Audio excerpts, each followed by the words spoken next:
Hello everyone, and welcome back to Turkish Spotlight Secrets. Settle in, because today we're diving into a subject that lights up every heart that dares to believe in it, true love. And to bring that idea to life, we're turning our gaze to a pair who keep giving the world reasons to sigh, smile, and think twice about what devotion really means, Barış Baktas and Yağmur Yüksel. In their quiet gestures, in public appearances that feel unforced, and in that simple phrase that Yağmur whispers when the cameras aren't supposed to be listening, "You are my everything," there's a whole world of meaning we can unpack together. This isn't just a video about a couple you admire from afar. It's about the center of gravity love creates when it's real, when it shapes how you move through a day, through a season, through a life. It's about that pillar that doesn't impose, but holds. In following the rhythm of Barış and Yağmur, their looks, their laughter, their careful silences, we'll explore how love like that is built, how it's protected, and how it turns into a promise that doesn't need fireworks to feel eternal. Before we begin, if you haven't yet joined our community, make sure to subscribe to Turkish Spotlight Secrets and tap that bell icon. Your support keeps these stories flowing, and we love crafting them for you. So let's start with the question that pulses beneath that famous line: what does it truly mean when someone becomes your everything? It's not a sentence that should be borrowed lightly. It says this person isn't a side note, but the theme.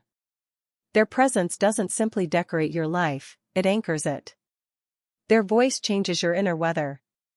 Their belief in you tilts your days toward possibility. "You are my everything" is not a trophy phrase, it's a quiet agreement to hold, to look, to listen, and to show up even when nobody else knows you're tired. When Yağmur looks at Barış and says, softly or boldly, "You are my everything," she isn't claiming to own him or to be incomplete without him. She's naming the place he occupies in her map of meaning. It's an admission that life with him feels lit from a better angle. Without him, the days wouldn't be empty, but with him, the color is truer, the air is clearer, and the noise fades enough to hear the music underneath. It's the sort of confession that takes time to become honest. Because here's the truth, love doesn't arrive fully formed. It isn't a rush that never dips, or a spark that never flickers. It's a daily craft. It asks that you sweep the corners and polish the small things. It's taught in kitchens while dinner simmers and in cars at red lights when one of you is too quiet. It grows in the jokes that belong only to two people, in the way hands find hands while waiting in a lobby, in the glance that says, without rehearsing it, "You've got this and I've got you." If you've watched Barış and Yağmur long enough, you can see this work in the spaces between their words. They didn't wake up one day at the height of public attention and decide to be perfectly synchronized. They became a team through practice. Through choosing to put kindness before pride. Through leaving room for the other's rhythm, even when the song is different. Through learning how to say "I'm sorry" without turning apologies into currency. Through promising, silently, to tell the truth even when the truth is a mirror that shows a rough day, or a fear that didn't ask permission to linger. The phrase "you are my everything" changes how a relationship breathes. When you claim someone like that, you begin to treat their joy like it belongs to you, too. You celebrate their wins as if you trained for them yourself. Their dreams stop being polite conversation topics and become shared maps you hang on the wall. Their struggles are not burdens but invitations to stand closer.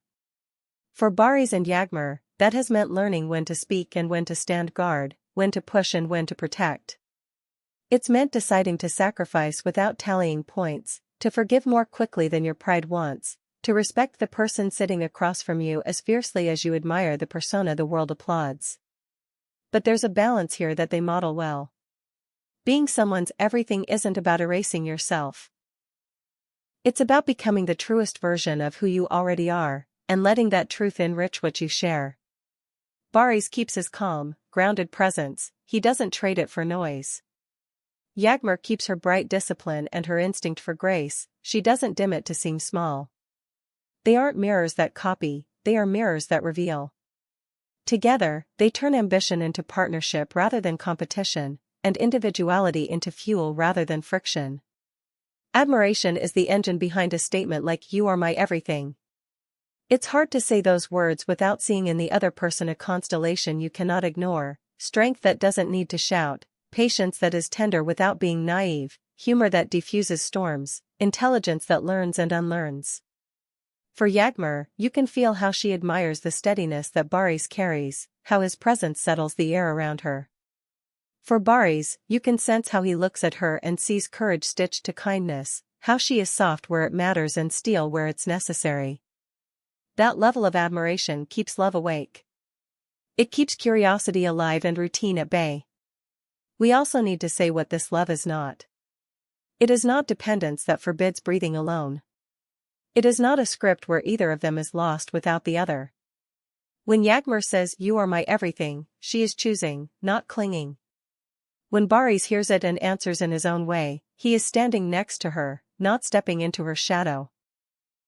Real love belongs to people who can walk on their own and choose, again and again, to walk together. It's built on trust that doesn't demand surveillance, on respect that makes room for a no as much as a yes, on freedom that makes staying feel like privilege, not duty. Think about their disagreements. You won't see every storm from the outside, and that's exactly as it should be. But you can tell, by the way they keep coming back to kindness, that they've learned how to talk about hard things without turning the conversation into a battlefield. Arguments arrive, it's human. What matters is the aftermath. Do you want to be right, or do you want to be close?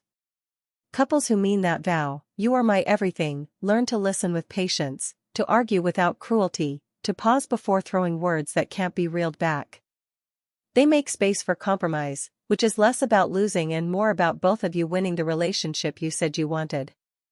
Life, of course, isn't curated for highlight reels. There are months when schedules bruise your time together. There are days when the news isn't kind, when a plan fails, when money complicates a dream, when health insists you sit down. Love is measured then. And in those times, if you watched closely, you'd see why their foundation holds. You'd see each one of them become the other's shelter. He steadies her while the wind rises, she brings light into a room that has forgotten how to glow. They don't perform resilience. They practice it privately, and it shows publicly in the quiet confidence they carry. Trust formed in adversity clings to the bones. It gives you the courage to try again, to say we can handle this because we have before.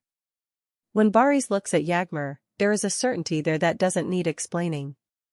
When she looks back, her eyes say, "I know your edges and your center, and I'm here for both." This isn't flash, it's durability. And that's what makes a sentence like "You are my everything" become a home instead of a headline. There's a challenge tucked inside that sentence for the rest of us. What holds the most space in your life? Do your daily choices reflect who you say matters? We're all pulled in 100 directions. Work that asks for more than we can give, screens that eat our attention, expectations that multiply while we sleep. It's too easy to let a relationship become background music. But if you believe in love like the love we're talking about today, you have to act in ways that keep the melody in the foreground. Prioritize the ritual of presence, not just the performance of affection. Here's what we can learn from the way Barış and Yağmur move. Be authentic, because pretense is exhausting and unsustainable. Be vulnerable, because the version of you that never bleeds will never be fully held. Be appreciative, because nothing good thrives when it is taken for granted. And be supportive, not just when applause is loud, but when the room is empty and doubt is noisy. Say "I'm proud of you" before success arrives. Say "I'm with you" when it does and when it doesn't. Keep the gratitude alive with the small things, a message at the right moment, a hand on a shoulder that's been carrying too much, an inside joke that reminds the other person they are known. Communication is the bridge that keeps two islands connected even when storms rise. Speak your needs out loud. Listen like your partner is telling you where the treasure is buried, because they are. Ask the uncomfortable questions and sit with the truth without turning it into a weapon. If you've ever seen how Barış and Yağmur avoid the trap of public performance when private understanding is needed, you know why their conversations must be sacred. That is how tenderness survives the grind. That is how admiration stays vivid. We don't often get to witness the silent vows couples make in private, what they promise in kitchens lit by fridge light, what they agree to while washing away makeup and headlines at the end of a long day. But the outcomes hint at them. The gentle way he guides a crowded path so she won't be jostled, the way she notices when his mind is heavy and answers with calm, the matching patience they show when questions come that don't deserve answers. Those are the moments that lace together a life. Those are the strands that make a declaration like "you are my everything" strong enough to stretch over years without snapping. We'll end where we began, with the power of that phrase. When Yağmur says it to Barış, there is no script in her mouth, only truth. And when he receives it, he answers not just with words, but with consistency. That's what the best love stories have in common, the beloved is the proof. Weight is on the love, not the spectacle. You can feel the work in the ease. You can feel the choice in the comfort. So ask yourself, is there someone who sits at the center of your map, not as a possession, but as a promise? If so, what will you do this week to remind them that they matter? Will you show up earlier, listen longer, apologize faster, hold tighter? Real love is a gift, but it is also a practice, and the practice is the gift. When you get it right enough times, you'll find what they've found, not perfection, but a resilient happiness that keeps its shape. Today we explored what it means to call someone your everything, how love is built in the details, how communication and support keep it strong, how admiration energizes it, and how independence and interdependence coexist without canceling each other out. We saw why deep love isn't the same as unhealthy dependence, and how shared challenges forge a trust that lasts. Through the lens of Barış Baktas and Yağmur Yüksel, we remembered that the most beautiful vows are the ones you live, not just the ones you say. Thank you for spending this time with us. If this story touched you, if it stirred a memory or a hope, tell us in the comments what "you are my everything" means to you. We read everything, and we love hearing about your journeys. If you enjoyed this, give it a like and share it with someone who needs to be reminded that love is worth the work. And if you haven't already, subscribe to Turkish Spotlight Secrets and turn on notifications so you never miss a new chapter. Until next time, hold close what matters. Choose each other, again and again, like it's the first time and the last. That's how love stays alive.